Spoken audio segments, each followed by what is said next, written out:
The wind cut across the open plains like a blade dry, endless, humming through yellow grass that bowed low as if the land itself was grieving. She was tied to a fence post with barbed wire, the rusted coils biting into her skin. Already bled through the cotton of her sleeve. Her dress, what was left of it, flapped in the wind like torn canvas. Dirt caked her knees. Her hair clung to her cheek in sweaty strands. And overhead, a buzzard circled low, its shadow sweeping. Across the earth like a warning, her father's horse had vanished just minutes ago, a dust trail the only proof he'd ever been there. Too drunk to walk straight, let alone ride clean. Too gone in the bottle to remember he had a daughter. Or maybe he remembered, and that was the problem. Either way, he'd left her barely 18, wrists bound, lips split like she was a burden he could throw away. Silas Kane spotted the buzzards first. They were always the first to know when something wasn't right.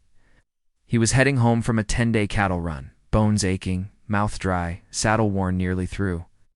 But when the birds started circling, he slowed his horse to a stop and scanned. The horizon. Something in his gut, something he'd long stopped questioning, tightened like a noose. He turned east and rode toward the fence line.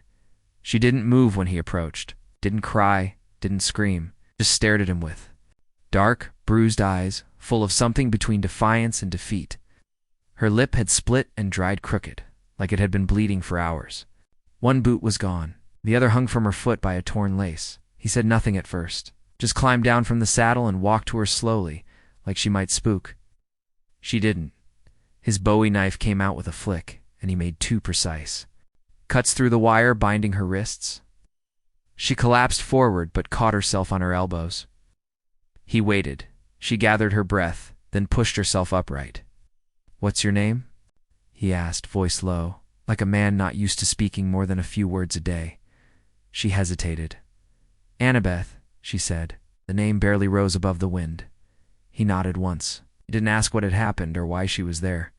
The answers were written all over her, on her wrists, her lip, the tracks of old tears in the dirt on her cheeks.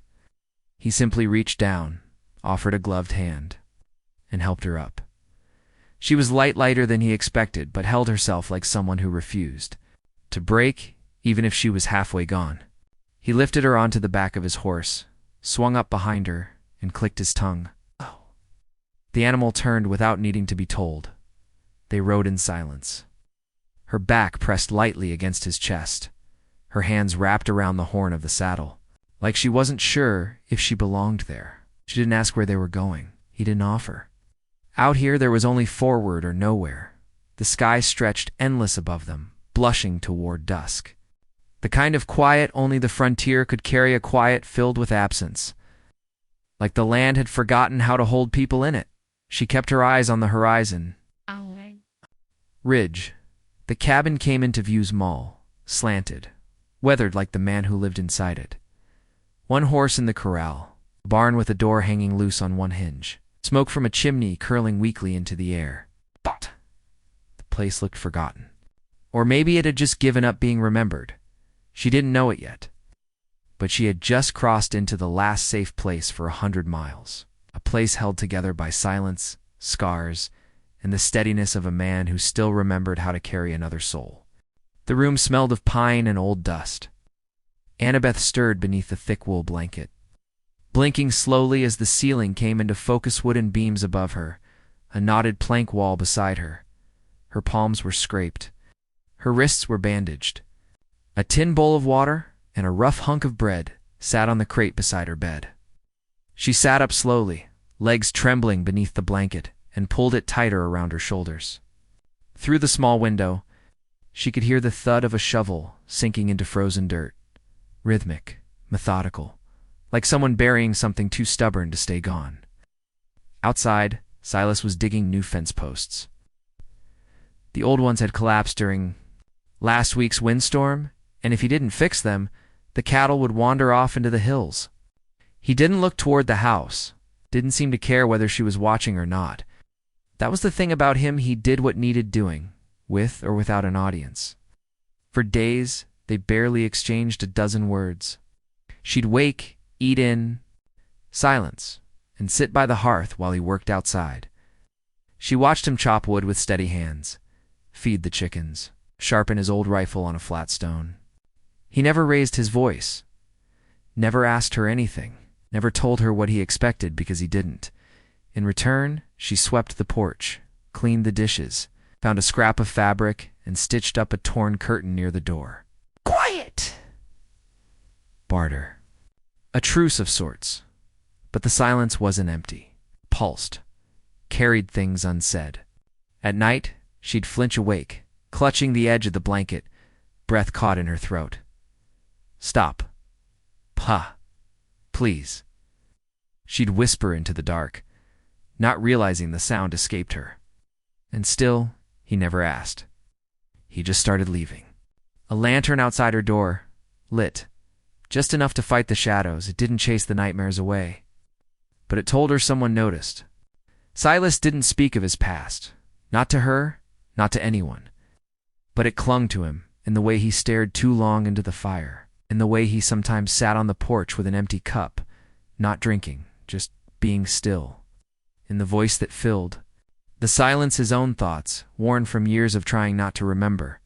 Once, in the still of dusk, he stood by the barn door, arms folded, eyes on the edge of the trees.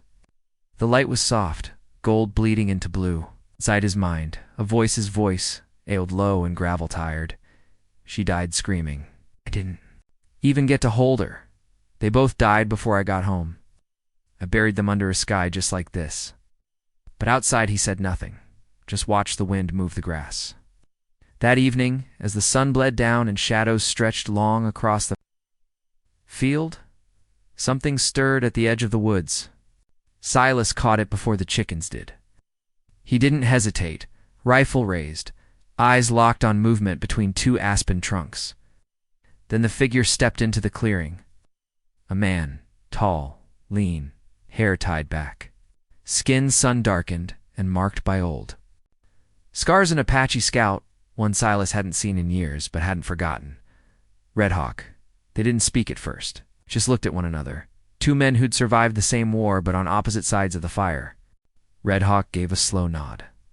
Silas lowered the rifle. You need to move her, Red Hawk said, voice low but certain. He's coming back, drunk or not. He'll find the trail. Silas didn't flinch, just nodded once. Red Hawk glanced toward the house, where Annabeth's silhouette flickered in the lantern light behind the curtain. Then he turned and disappeared into the trees like he'd never been there.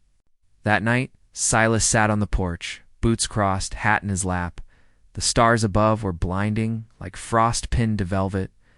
Annabeth came out quietly, barefoot, holding a tin cup of coffee she'd poured herself but never drank. She handed it to him, and he took it wordlessly. She sat beside him, knees pulled to her chest, the porch boards cold beneath them. For a while, neither said anything. It was enough just to exist near someone who wasn't shouting. Then softly, she asked, "You ever had to run?" He didn't answer. But the silence between them shifted. It was no longer empty. They both knew the answer. The first snow came like a whisper-soft flakes floating in slow spirals through the morning air. By noon, it was a flurry. By dusk, a storm. Wind howled against the cabin walls, and the hills beyond the corral vanished behind a curtain of white. The cattle, uneasy with the drop in temperature, broke from the fence line and wandered toward the woods. Silas stood at the window, watching them disappear into the storm with a quiet curse. He saddled up without a word. Red Hawk was already outside, cloaked in buffalo hide, horse steaming at the bit. Silas turned to Annabeth on the porch and said only, "We'll be back before dark." Then they rode out into the snow, two shadows swallowed by the wind. The storm thickened as daylight waned. Inside the cabin, the fire popped and hissed. Annabeth kept it alive with every scrap of kindling she could find, then sat by the window, wrapped in two quilts, watching the frost grow across the glass. She heard him before she saw him, voice slurred and vicious, rising from the woods like a wound torn open. Annabeth. Her blood ran cold. She didn't move. "You ungrateful little witch, you're mine. Come out here now." Then she saw him staggering through the snow, soaked to the knees, beard crusted with ice, a rifle slung over one shoulder, his eyes wild. She didn't scream. She slipped quietly from the back of the house and ran to the barn, breath catching in clouds, heart hammering. The door creaked. She ducked inside and crouched behind a bale of straw. She could hear a pulse in her ears. The barn groaned with the weight of snow on its roof. The wind cut through the slats like whispers. Outside, her father shouted again, "Don't think you can hide from me, girl. I'll drag you out myself." And then silence. When Silas and Red Hawk returned, they knew something was wrong. The front door was ajar. Snow had blown inside, leaving a trail across the wooden floor. Silas dismounted before the horse had stopped moving, rifle already in hand. Red Hawk crouched low, scanning the ground. Footprints, heavy, recent, leading toward the barn. The door was swinging. Wind tugged at it like a child pulling at a mother's dress. Silas stepped in first, eyes adjusting. The smell of hay, his cold sweat, fear. And then he saw her curled in the corner, shaking but whole. He crossed the floor and knelt. He gone. She nodded slowly. Red Hawk stepped inside, silent as ever. "Tracks go east," he said. "He's stumbling. He'll be slow." Silas looked at Annabeth. "You're staying here, no?" she said. The three of them rode out into the dark, leaving the cabin behind like a burned bridge. The snow had stopped, but the air was razor sharp. Red Hawk moved ahead, scanning the land like he could read the thoughts of every broken branch. Annabeth rode between them, gripping the saddle horn, eyes wide. Red Hawk handed her a revolver. "You know how to load it?" he asked. She shook her head. He stopped his horse, dismounted, and knelt beside her. 6 bullets. Don't waste 'em." He opened the chamber, showed her slowly, patiently.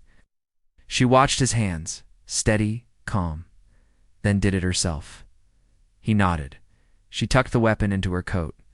"You shoot to end it," he said. "Not to scare." She didn't flinch. They found him at dawn, slumped beside a ravine, rocking back and forth, eyes glazed with snow blindness. The rifle lay crooked beside him. His boots were soaked through, his lips split and blue.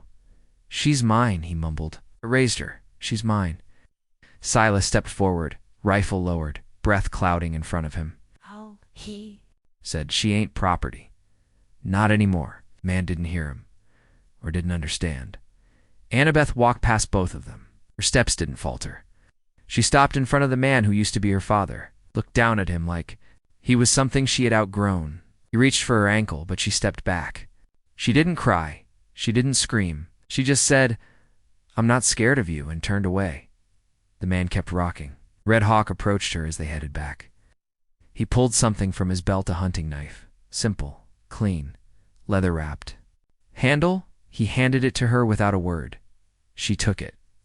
Her fingers curled around the grip. She didn't look back. Asked ChatGPT. The snow melted in slow, reluctant drips, like the land wasn't ready to let go of what it had buried. But spring came anyway. First in the trickle of thawing creek water, then in the mud that clung to boots, and finally in the faint green shoots. Breaking through frost-bitten earth, the cabin felt warmer. It's not just from the fire, but from the quiet sound of Annabeth's humming as she brushed the mare's coat. She moved confidently now, sleeves rolled up, face freckled from sun. Silas stood beside her, showing her how to saddle the horse properly, where to cinch, how to test the girth. She listened, asked questions. He answered. Few words, but enough. Some silences no longer needed filling. One afternoon, while sweeping dust from the hearth, she opened a drawer tucked beneath the old pine table. Inside were photographs, faded, curled at the corners. One of Silas with a woman, another with a child in his lap, maybe 5 years old, smiling, crooked-toothed, with a ribbon in her hair. Annabeth held them like they might fall apart. She waited until evening, when he was sitting on the porch with his coffee cooling in hand. "What happened to them?" she asked softly. He didn't look at her. Just let the question hang for a moment too long, then said they didn't make it. That was all, but it was enough. The next day, when he came inside from feeding the chickens, he saw something new by the fireplace, a small horse, carved from driftwood, rough but carefully done. The legs were uneven, the mane scratched in with a dull knife. But it stood tall, proud. He picked it up, turned it in his hand, held it for a long time, said nothing. The week after, Red Hawk returned. He rode in just past sunrise, leaned on the fence rail while Silas tacked a saddle. Annabeth came out to greet him, wiping her hands on her skirt. He told her of a place up north, near the old mission. They were starting as schoolgirls mostly. Could use someone with grit and steadiness. Someone who knew how to work, how to survive. She didn't answer right away. Just looked at Silas. He gave one nod. Firm, hard. The kind that holds more love than 100 goodbyes. When the time came, she packed what little she had, some clothes. The knife Red Hawk gave her, a coil of rope she'd learned to tie herself. She mounted the horse with practiced ease, reins steady in her hand. Before riding off, she turned back. "You saved me," she said. Silas didn't smile. Just lifted his hat, slow and solemn. Red Hawk gave Silas a look half respect, half gratitude. "You kept her alive," he said. "She'll keep herself now." They rode off, hooves drumming soft in the dirt, fading into the hills. Hid the wind. Picked up, rustling the trees, bending the grass. And then there was only quiet again. Silas returned to the porch, alone, but not empty.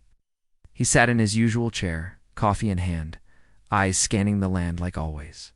But something had shifted. The place felt different, not less lonely, but less haunted. The barbed wire still lined the fence, still rusted, still sharp, but no one was tied to it. He took a slow breath, let it fill the hollow spaces, and settle. There. Sometimes his voice murmured low, carried only by the wind. All a man can do is open the door. The rest is theirs to walk through, as ChatGPT.